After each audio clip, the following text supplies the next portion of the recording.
Desde hace siglos, sanadores, médicos, cirujanos, todos se han topado con el mismo problema fundamental.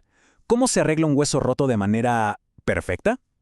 Y no es tan fácil como suena. Se necesita ingenio, muchísima precisión y sobre todo un entendimiento profundo no solo de la biología, sino también de la física. Muy bien, vamos a meternos de lleno en esto. La pregunta del millón es, ¿cómo hacemos para que dos pedazos de hueso se queden totalmente quietos el tiempo suficiente para que el cuerpo haga su magia y los vuelva a unir? Miren, esta pregunta, así de simple, es la que ha impulsado la innovación médica por más de un siglo. Y todo esto empezó a tomar forma gracias a pioneros como Alvin Lambert. Fue él quien, allá por 1907, se inventó la palabra osteosíntesis, que significa, literalmente, unir hueso usando metal. Y lo más fascinante de este diagrama que estamos viendo es cómo captura a la perfección el dilema: usar algo tan rígido como el metal para arreglar algo vivo y delicado como un hueso. Bueno, en los próximos minutos vamos a hacer un viaje. Empezaremos con el desafío principal. Luego veremos los primeros intentos, que eran un poco rústicos. Conoceremos a las mentes brillantes que lo cambiaron todo y entenderemos cómo pasamos de un arte basado en la intuición a una ciencia sólida con principios muy claros. ¡Vamos allá! A ver, hay que entender algo.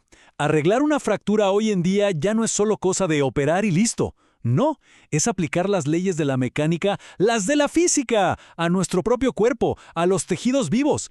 Es un campo de verdad fascinante. Y la ciencia que está en el corazón de todo esto se llama biomecánica. ¿Qué es? Sencillo, es el estudio de cómo las fuerzas, el estrés, las cargas afectan a nuestro cuerpo, a nuestros huesos. Si se entiende la biomecánica, se entiende por qué algunos arreglos de fracturas funcionan de maravilla y por qué otros, simplemente, no. Ahora sí, viajemos un poco en el tiempo, a los inicios de todo esto. En esa época, los cirujanos operaban más que nada por instinto. Tenían las mejores intenciones del mundo, claro, pero los resultados, bueno, digamos que eran una lotería. Totalmente impredecibles.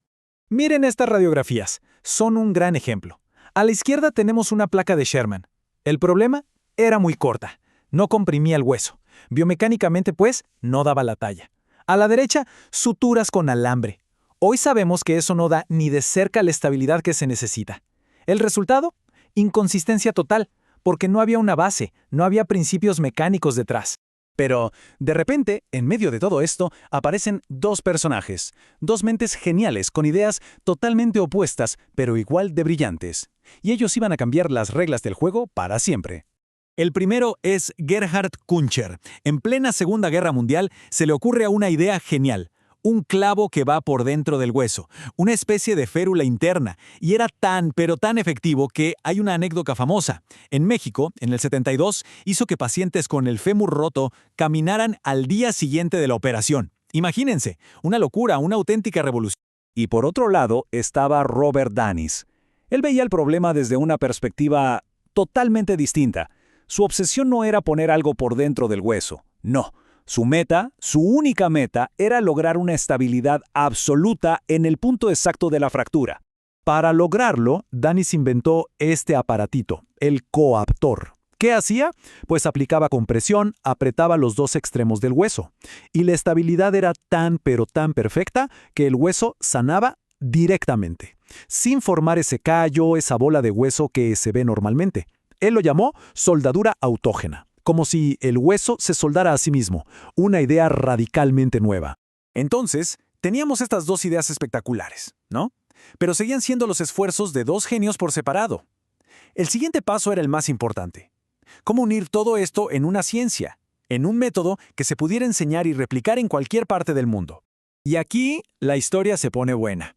Resulta que un joven cirujano suizo, un tal Maurice Moller, fue a visitar al mismísimo profesor Danis.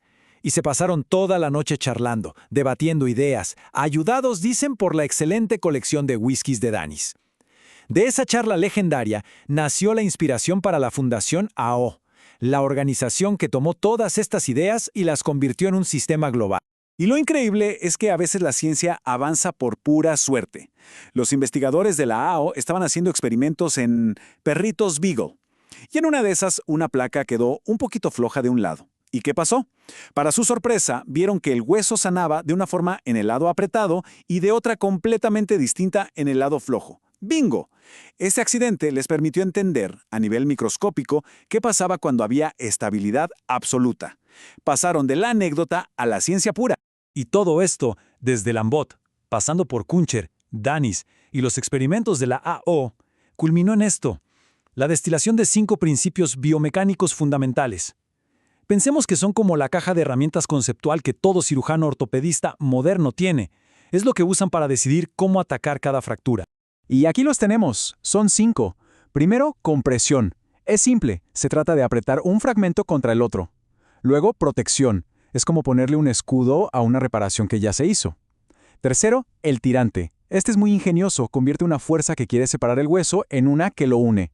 Cuarto, sostén. Imaginen un muro de contención. Se usa cuando falta un pedazo de hueso. Y por último, el tutor, que es básicamente una férula interna que lo alinea todo. 5 estrategias distintas para un mismo fin: sanar. Esta tabla lo resume todo a la perfección. Fíjense bien, lo importante no es el implante, es el principio. Dependiendo de cómo sea la fractura, de su personalidad, el cirujano elige un principio. ¿La fractura es recta? Compresión. ¿Falta hueso? Sostén. ¿Es un hueso curvo? Tirante. Y así, el tornillo, la placa, el clavo son solo la herramienta para ejecutar el plan, para cumplir con el principio elegido. Y con esto, llegamos al corazón de toda esta charla, al punto más importante de todos.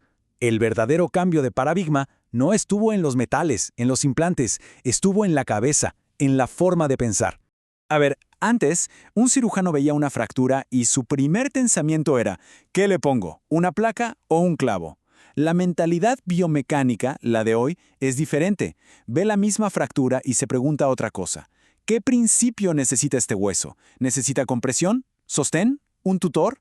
Y solo después de decidir el principio, se pregunta, ok, ahora ¿cuál es la mejor herramienta, el mejor implante para lograrlo? Es un cambio sutil, pero es inmenso.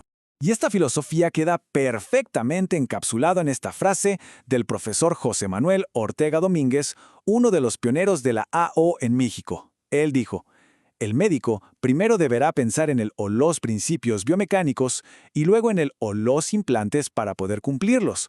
Más claro, imposible. Primero el principio, después el implante. Ese es el mantra. Así que, para cerrar, queda esta idea en el aire. La próxima vez que alguien se cruce con una radiografía de un hueso reparado, ¿verá solo un montón de fierros y tornillos? ¿O podrá ver más allá y reconocer la elegante aplicación de la física, toda una historia de ciencia y la increíble danza entre la biología y la mecánica trabajando juntas para volver a unir lo que se rompió?